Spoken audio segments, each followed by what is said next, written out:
Hello, everyone. Welcome to my program. My name is Frank Tian. I'm the John M. Olin Palmetto Chair Professor in Business and Professor of Marketing at the University of South Carolina, Aiken. Okay. I want to make this video to talk about the Chinese economy under the Chinese Communist Party. Yeah. This is in commemoration of the 9 commentaries on Chinese Communist Party, published by the Epoch Times 20 years ago, exactly 20 years ago. So I want to make this program to share with you about my view on what's going on with the Chinese economy. Why is it collapsing? What's behind it, right? What's happening with Chinese economy? Why it's happening now? Why it has always been like that the Chinese Communist Party, CCP, has been looting the wealth of the nation of China over the years, right? And how will it end? How will it end in the future? Okay. I'm sure many of you have seen those glamorous, beautiful pictures depicting what's happening in China in the past 20 years or so, right? Indeed, the Chinese economy has been growing at a very fast speed, thanks to American and European countries, opening their opening their markets and to China, and investing in China, and transferring technology to China, lifting many Chinese people out of poverty. Chinese economy has been growing and growing pretty fast, right? And but then also came the problem, that is has everything to do with nature of the Chinese Communist Party, and the party has been looting the country, looting the nation, right, of people's wealth. The economic growth now is slowing down, right, and the wealth disparity is growing, and even though the economy is been growing, but the wealth generated is not resting on most of the people. It's actually nesting at the communist elite, as I will show you. Okay, so behind all these pictures, beautiful Chinese, world factories, buildings, infrastructures, lies more, serious problems, right? You might have seen this, empty buildings, unsold buildings, city blocks, even ghost cities. Okay? We have heard about this overcapacity, overproduction, and dumping of Chinese made goods, overseas. And you may also not realize that even though the Chinese economy is growing, but the wealth disparity is growing further faster, and the debt is growing even faster. The people, the consumers, households, businesses in China, and even the state, the governments are heavily in debt, right? And the picture of the future does not look too good. Okay? As the world's second largest economy, the GDP of China has been the bragging trophy of CCP. And the GDP has been the bragging trophy and its supporters. But yet the consumption by the people in China accounts for only 45% of GDP of China, far below the global average of 70%. 70%. Okay? So some of you might have heard about Michael Beckley. Michael Beckley. He is the American political scientist currently serving as director of the Asia program at Foreign Policy Research Institute. And he's also the associate professor of political science at Tufts University. And he's a non-resident senior fellow at American Enterprise Institute, AEI. His research focuses on the great power competitions, U.S.-China relations, and alliance building, and U.S. defense policy in East Asia. According to Professor Beckley, he's saying that even though many may still think that the 21st century is China's century, the century of China, but may not be so, may not be the case. And they agree with Dr. Beckley. In the 2020s actually marks the end of the growth of China, miraculous economic growth of China. Beckley used a lot of data, showing that the Chinese economy is not only slowing down, but it's actually going in reverse. And in reverse, he also pointed out that the Chinese economic, the scale of Chinese economy, the scale of Chinese economy may not be as big as what the officials have proclaimed. It could be more than 20% less. Yeah. As I also indicated in my book, I'll show you the picture of that later. Right? The Chinese economy may not be as big. Right? He used something like the electricity usage electricity, and the cargo transportation, things what we call the Li Keqiang index. Keqiang index. Li Keqiang was the former Chinese premier who died a 2 years ago, a year ago. And Li Keqiang, he himself, as a premier of China, did not believe the official statistics. Instead, he used electricity, power usage, transportation, cargo transportation, and the loan amount to gauge, to estimate the economic growth of China. Right? That's the interesting that even though the Keqiang is dead, his the Keqiang index is still being used. And this chart shows from Statista, right? The source of data is National Bureau of Statistics of China, state official data, showing that the Chinese GDP growth is slowing down. Dips once more in 2022. This one shows the GDP growth since the 1980s until today, 2022. Okay? And you can see that most of the time, for much of the time between 1980 and 2020, okay, Chinese growth rate, GDP growth rate has been over 5%, oftentimes over 10%. Yeah, as high as like 15% and 14% in 2007. But that growth is slowing down. Right? By 2022, it's around 3.0%, only 3% increase. Right? Also, China's share of global export on the rise since the 1990s, all the way to the highest point around 2015 and 2016, is now going down again, Okay, not as it's just past this peak time. Okay, and also the interesting thing number here to see that is that China's goods trade balance in billions of US dollars. Right? If you look at the Chinese customs data versus the balance payment data, they do not agree. They do not agree. Before 2021, 2020, they mostly agree with each other. Yeah, you can see the red line, that's custom data, and the gray line is the balance payment data. Yeah, before 2021, and they mostly agree with each other.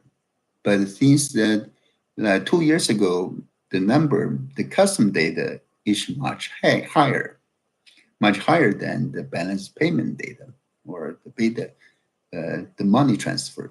Yeah, what is going on here?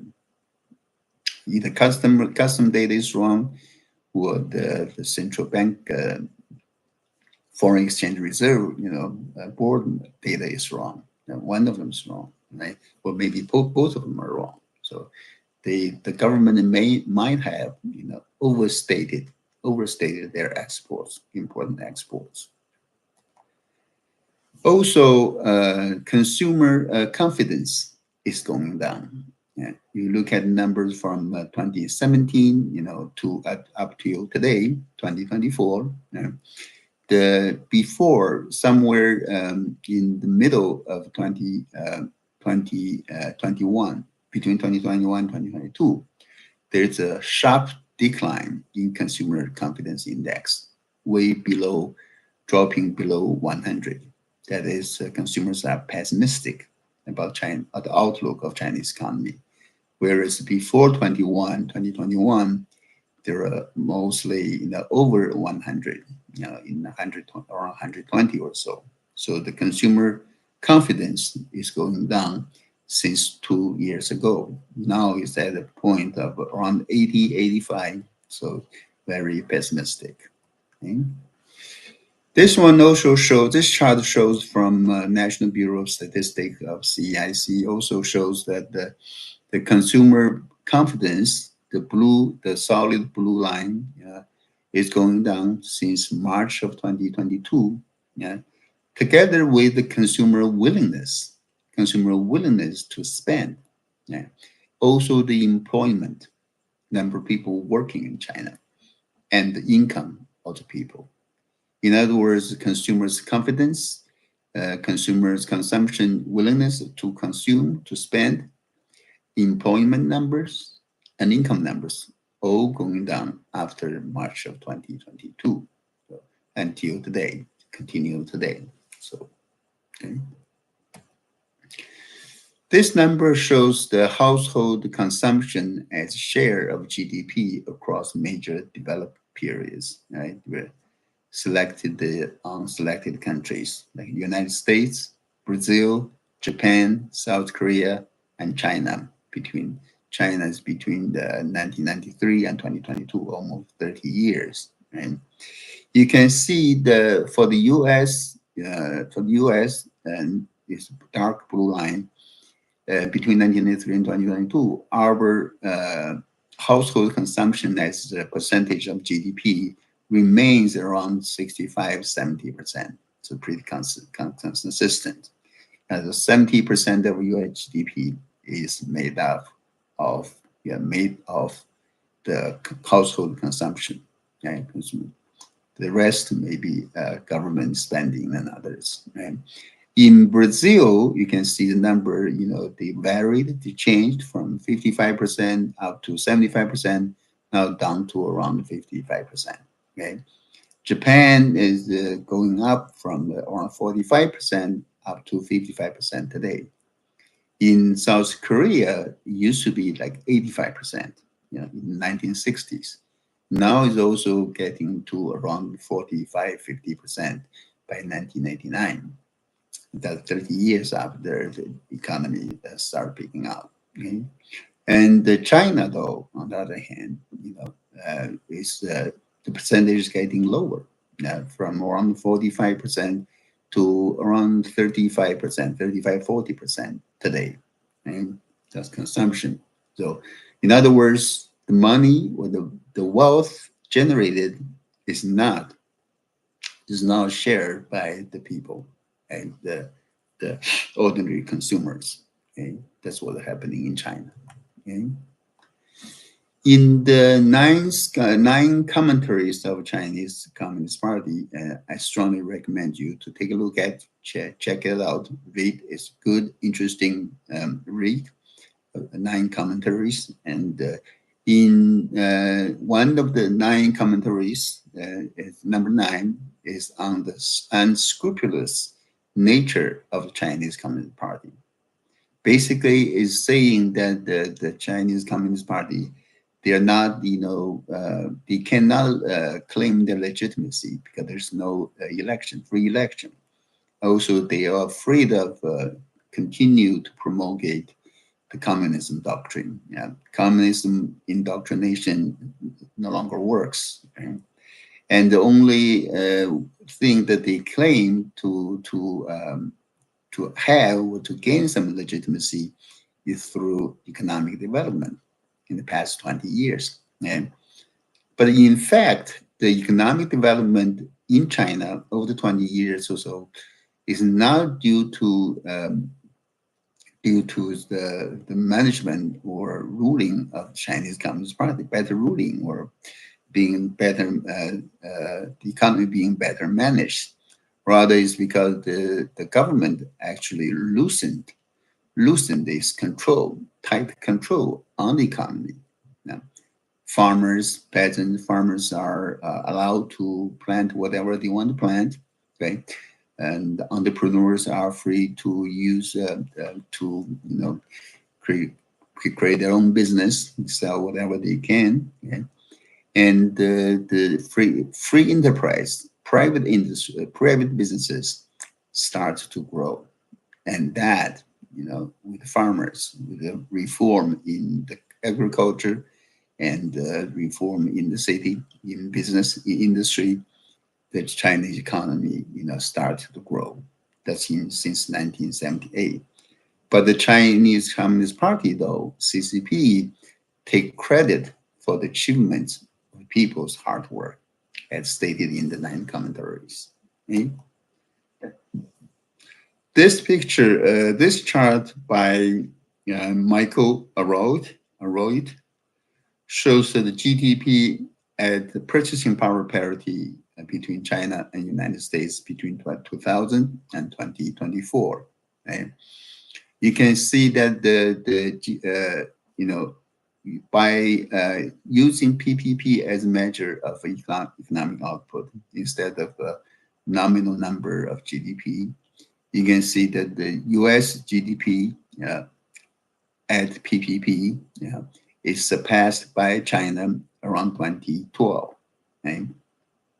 The Chinese GDP in PPP, in billions of US dollars, is surpassed that of US. Of course, nominally, still like only 70% of US, but it's at PPP level. By PPP, purchasing power is higher. But again, as we said earlier, the people of China are not reaping the benefits of this growth. Rather, the elite, the Chinese Communist elite, got majority, a lion's share of that wealth. That's what we're going to show you today. Right? This one also shows that the world economy's turtles and hares, year over year changing in real GDP, just by Bloomberg economic estimates. You can see that the light blue dot is for 2025, and the dark blue dot is for 2024. For countries like Argentina, for example, is very apparent, from negative like a 3-4% to over positive 4% from 2024 to 2025. So under newly elected President Milei, the Argentina economy is growing fast and well. But China, we can see that it's actually going backwards, right? The 2024 number is higher and 2025 expected to be lower. You can see there's some countries here, okay, going either way. Okay. This one showing that this chart shows that China is converging to the openness of a normal mega economy. If you look at export and imports as a percentage of GDP, you can see China used to have that the percentage like 60%, over 60%, in 2000s, right, 2026, 27, and that is to say the Chinese economy during that time period was relying heavily on import-export. In fact, there is a saying about the main drivers of Chinese economy in the past 20 years that they call the three-horse carriages. Right? What are the 3 carriages? Right? One is import and export. The other, infrastructure investment. And third, domestic consumption. We have shown you that the domestic consumption is very minimal in China, only 30% compared to like 60-70% in the United States. But import-export used to be much bigger. It's a big part. Right? It was as high as 60%, now down to like around 30%. More in line with the other countries like US, Japan, and the European Union. US, of course, is much lower. I think less than 10% of our GDP is from import and export. Okay? Also, the Chinese economy is slowing down, and the Chinese GDP relative to the US is also slowing down. You can see that 2001 is when China was admitted to the World Trade Organization. China's accession to WTO happened in 2001. And then China's GDP is growing fast, grows very fast over the years until 2020 or 2021. Okay? And when the decoupling and risk avoidance by the West is taking place, and Chinese GDP relative to that of US is going down from the highs of 75% down to around the 62%. Okay? And it's worth noting that during the Cold War, the USSR's economy was said to be close to 70% of US economy during the heydays of the Cold War. But then, later we found out when Soviet Union collapsed, right? We found that that number is no longer true. The true number, true figure of USSR, Soviet Union's economy is much, much lower, much lower. And it's just the Russian communist, Soviet communist propaganda that popped up that number. And suspecting that same is true with the Chinese communist propaganda and Chinese communist number. So we may soon find out that the true number, true value of Chinese GDP is probably much lower. But nonetheless, we're seeing that it's downward trend right now, okay, at this moment. Okay? This is another chart by Michael Rout showing that the Chinese GDP relative to that of the United States, that percentage, again, hitting the high point of 70%, now going downwards to around 60%. Okay, I think that the trend is going to continue, seems to be bound to be continue. Okay. This one shows this chart, two charts here, shows the imbalance between consumption and investment. This is in line with what we talked about earlier, where Chinese economy is largely based on infrastructure, not so much on consumption. On the left is the consumption expenditure, consumption expenditure between countries like China, the world, the US, Japan, and Germany. You can see the bottom red one is China, right? It's only 38%, whereas US, the high is over 65, 70%. Okay, that is consumption as a factor of total GDP. Even though the Chinese consumption is low, right? But Chinese investment, growth, fixed capital information, cash flow formation, investment is much higher. You see here is 42%, and compared with the much lower number by US, Japan, and Germany.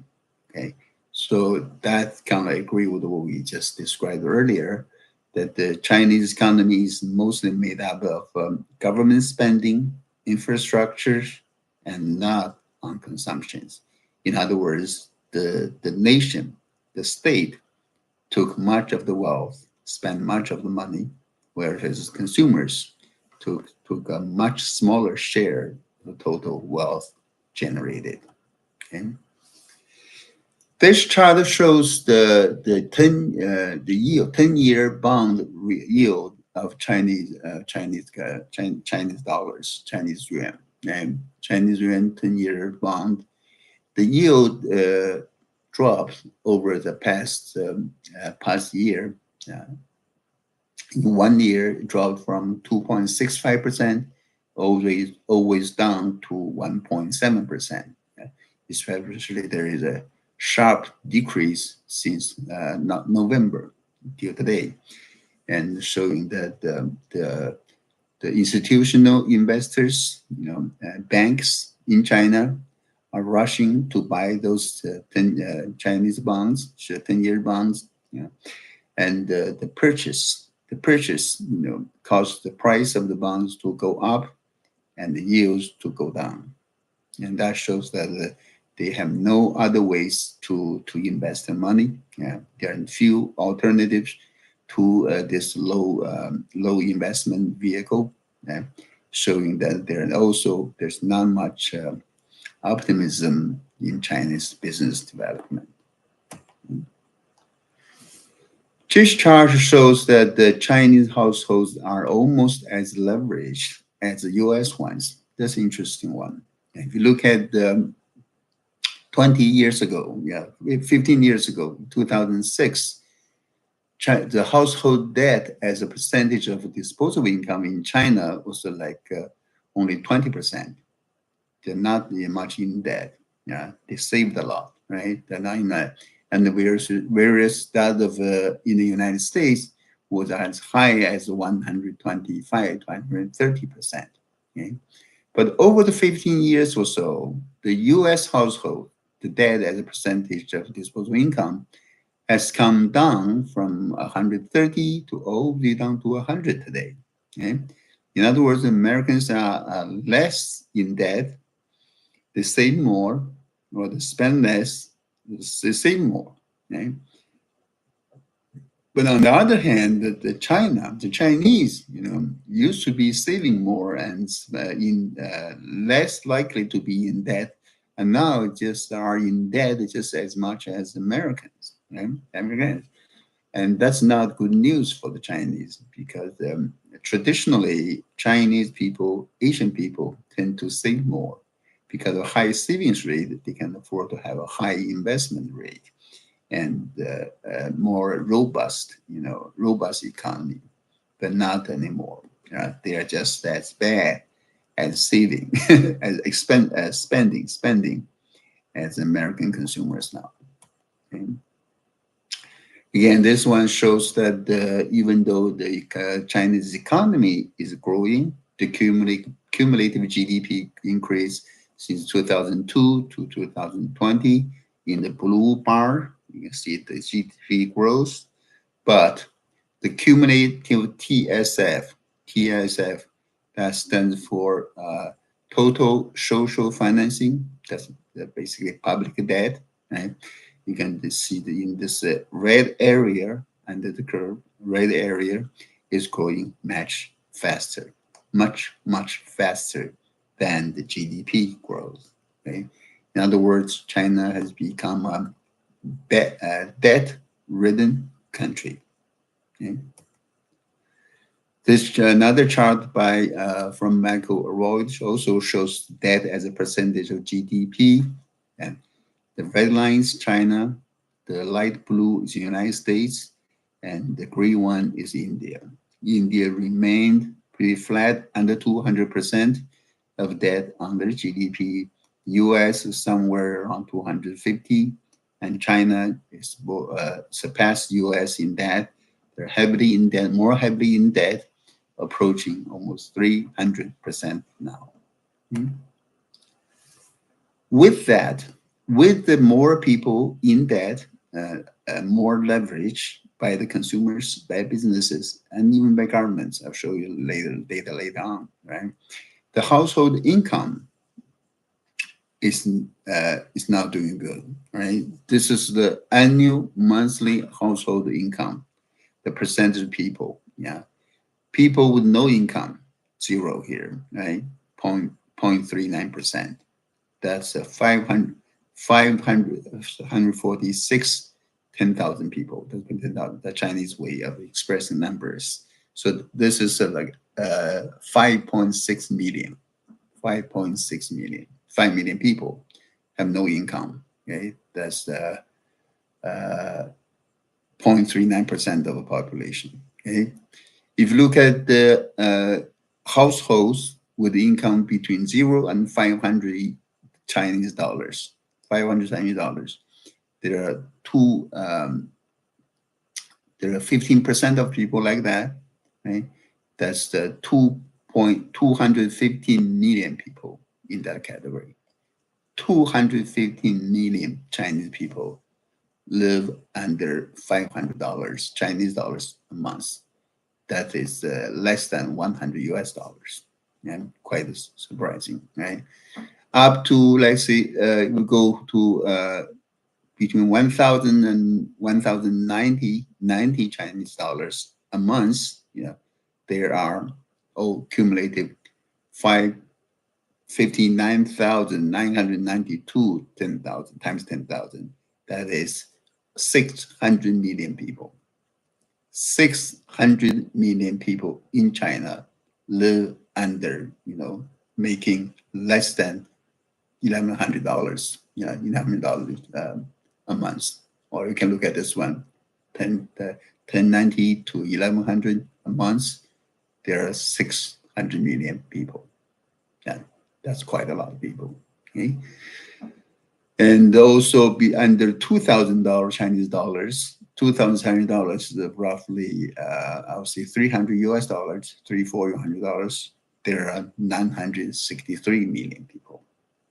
Vast majority, 900 million people living under 2,000 Chinese dollars a month. Okay, so that's what I'm saying. Why I'm saying that the wealth is generated, a lot of wealth generated, but did not go to the majority of the people.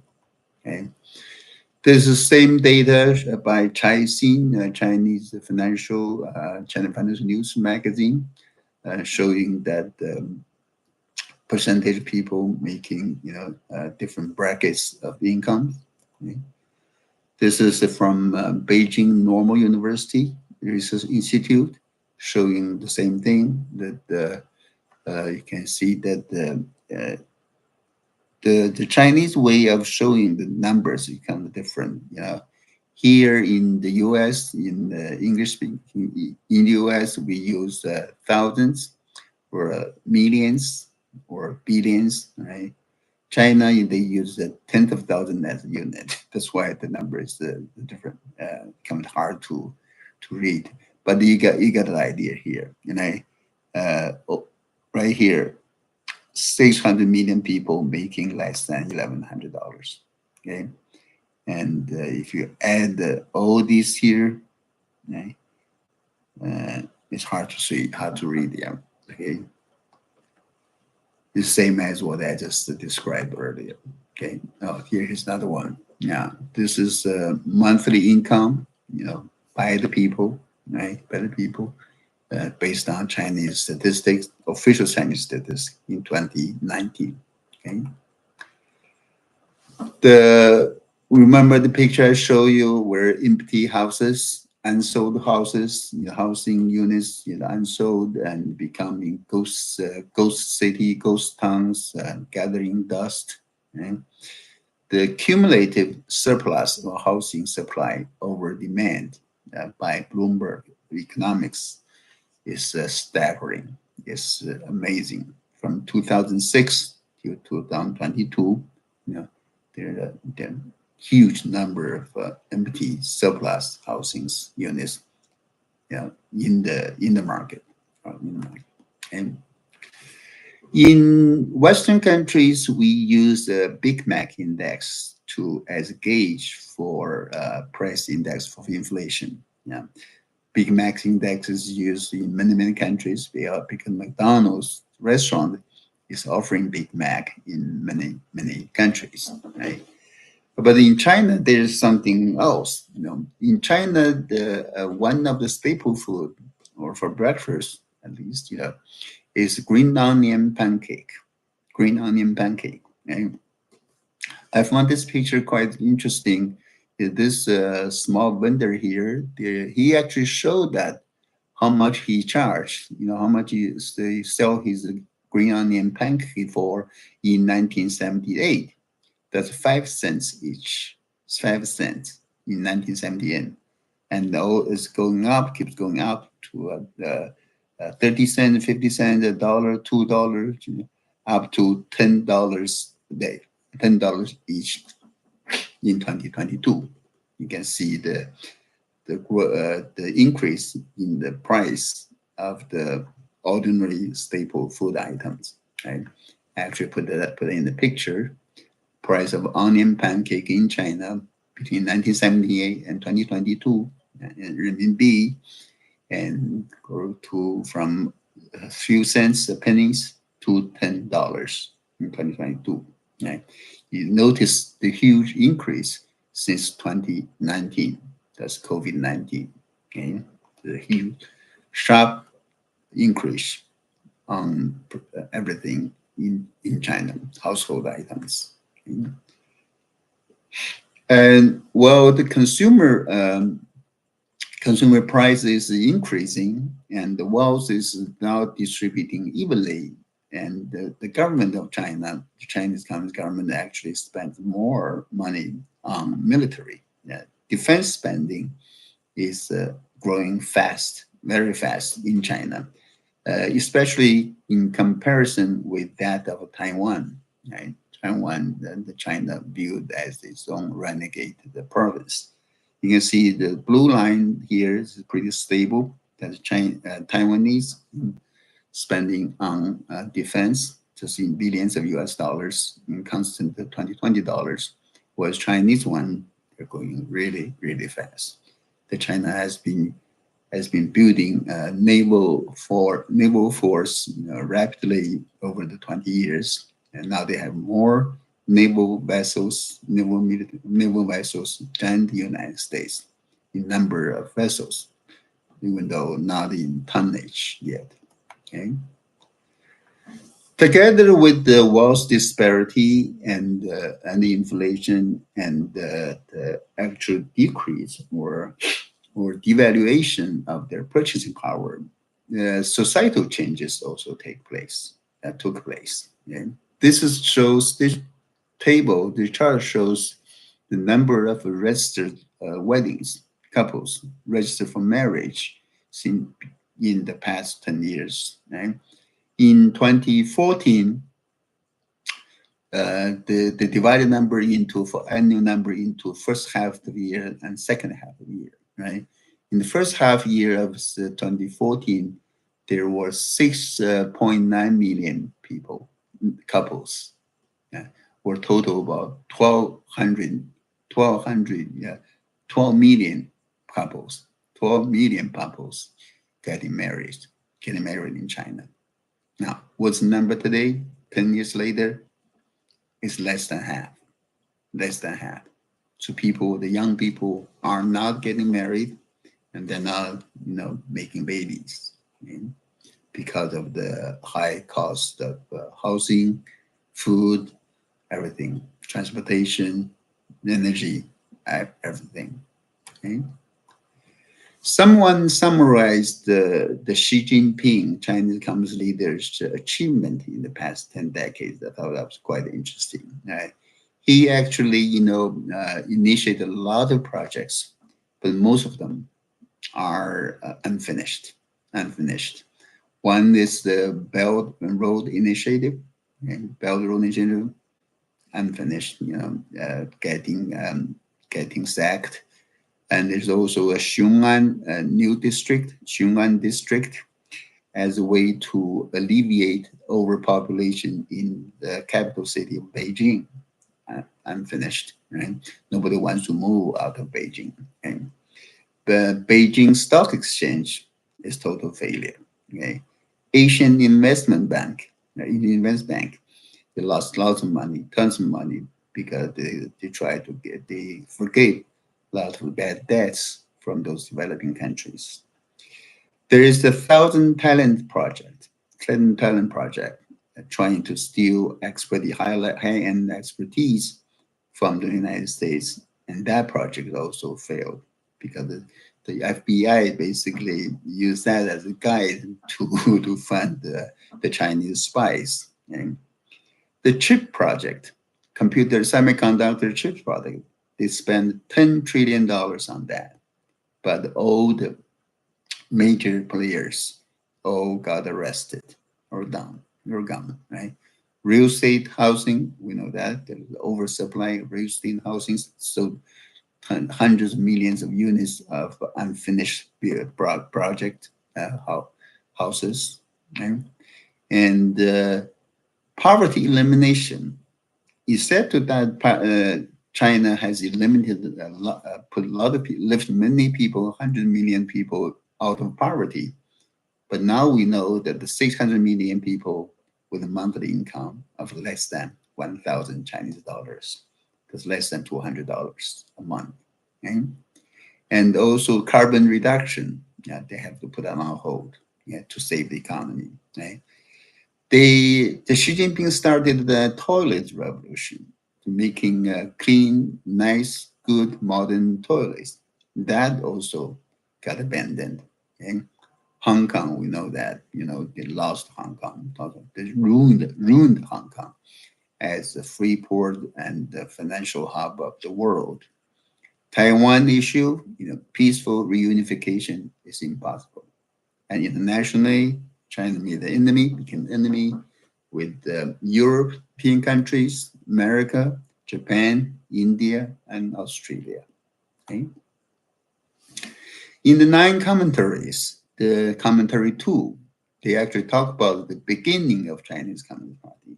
How did the Communist Party come into being, right? Basically, diluted everything, diluted the wealthy landowners in the country, and diluted all the rich families in the cities, in the townships. Right? They actually, hijacked members of the family and asked them for seeking ransom from the families, right?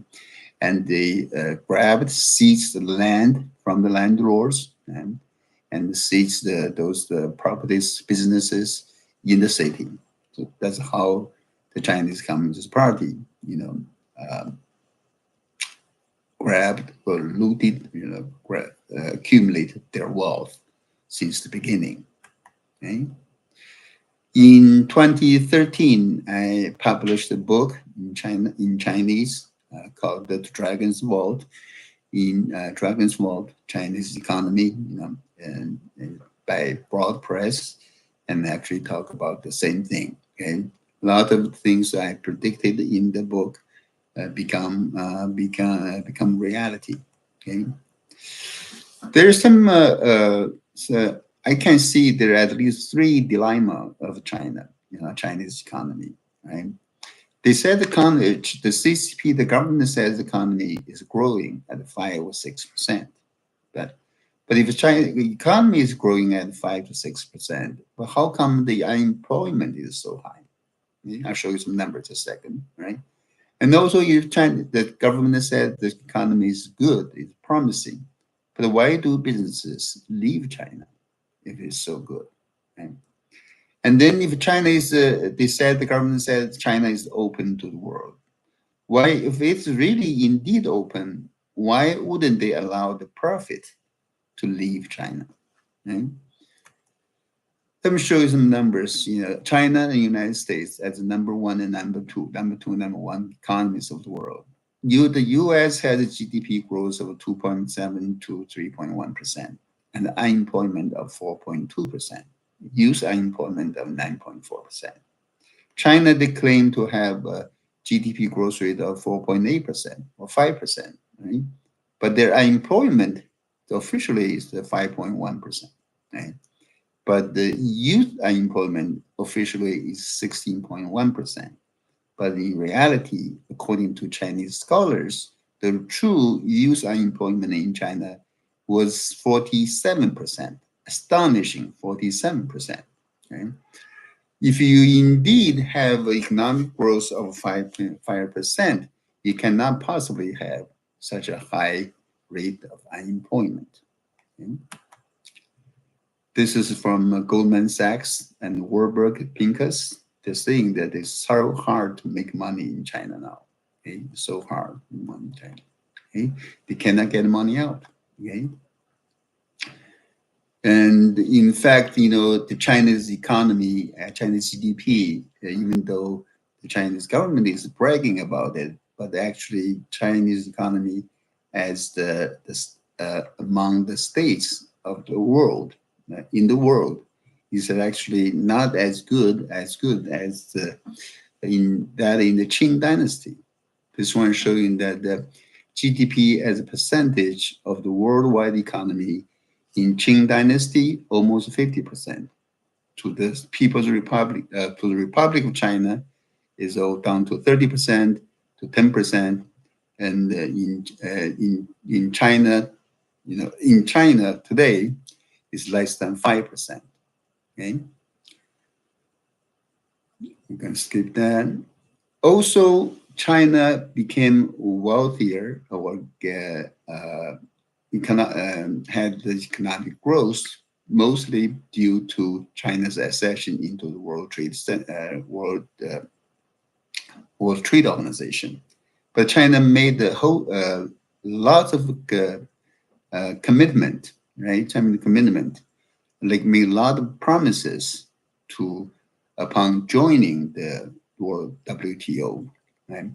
Among the Chinese, the commitment made before joining WTO was this year, but none of them, the Chinese government has not lived up to the commitment.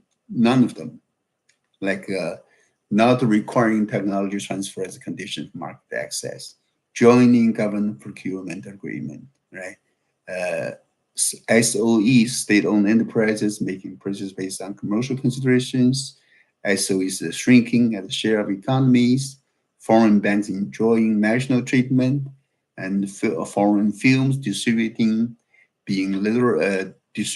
in China being liberalized. Export subsidies.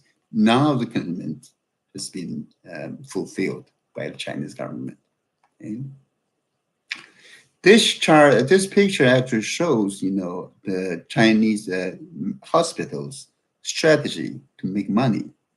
They're working to figure out a way to make the patient stay longer unnecessarily, and how to make the patients pay for the services. Right? So they're actually turning healthcare into a profitable business, and the doctors, Chinese medical doctors, simply lost their conscience, and all go for money and profit now. Right? If you want to buy gold in China, be careful.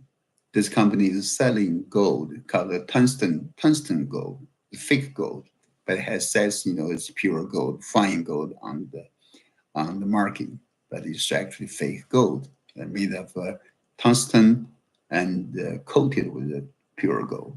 Okay? Have you wondered what is now these two are the logos of Adidas, right? Before 1997 and after that. Okay? And if you go to China, you're looking for Adidas, you need to be careful. That's how many imitations, mimics they have. You can see in China. Okay? Also, if you look at this number, I think comparing China with these neighboring countries in Asia, the number of households with annual disposable income of 3,000 to 25,000 in 2019, you can see that India, there's a growing number there. In Philippines, in Pakistan, Indonesia, they're all growing, right? China was growing, number of those middle class, families was indeed increasing, but not after the 2020. Until today, is actually going down, okay? As we just said earlier. Okay? This chart shows that the Chinese government is in deficit, in red. They are not generating enough revenue to sustain the government operations, with the exception of Shanghai, city of Shanghai, all other 30 provinces and autonomous regions, all seeing red in there. They use green, right? Green. The red is good, actually. The green is bad for the Chinese cities for their physical activities. Okay? This one total social financing, total social financing as a percentage of GDP is growing and going much faster than the GDP growth. Okay? This chart shows that the more and more Chinese people are actually young people are actually going after or applying for government jobs. Yeah, because business is so bad, economy is bad, and they are actually going after government jobs. Okay? This one showing a state-owned enterprise. They're actually really cutting their salaries, cutting employee salaries. That's not happened before. It's not very happened usually. Okay? Also, China is building something. We don't know what they're building. They're building a lot of commodity, storage facilities like this one here. Right? They're trying to stockpile something. What is it? Maybe we'll find out later. Okay. Also, China has strengthened its presence in South America. This is in Panama City. Xi Jinping and his wife visited Panama City, right? And is trying to take over Panama Canal. And apparently, you heard that recently, President Trump does not like that idea, and Trump may want to take Panama Canal back. So as not let China gets hold of that. China is even afraid of economists in China. 2 Chinese economists are actually forbidden to publicly speak about their analysis because China forbids chief economists, stock analysts, and fund managers to speak publicly. Why? They're afraid that they will tell the truth about Chinese economy, right? When they're so afraid of telling the truth about the true state of Chinese economy, that means the Chinese economy is really, really in bad shape. Okay. This is what the Chinese bloggers are saying, that when the dynasty is afraid of everything, is even afraid of their economists telling the truth, that means that this dynasty is living in fear and they're about to be over. Okay? So into 2025, I believe the Chinese economy can continue to be in recession and even slip into depression. And President Trump's trade war 2.0 with China seems to be getting larger and larger. Okay? The Chinese Communist Party could be toppled, with 440 million people quitting CCP already. Okay? And decoupling with China and the risk reduction by the Western countries seem to be intensifying. And I think that with the economy so bad, I think the China may become a country with the bygone of the Chinese Communist Party. We may have end to the global communism. A free China may emerge very soon. Thank you.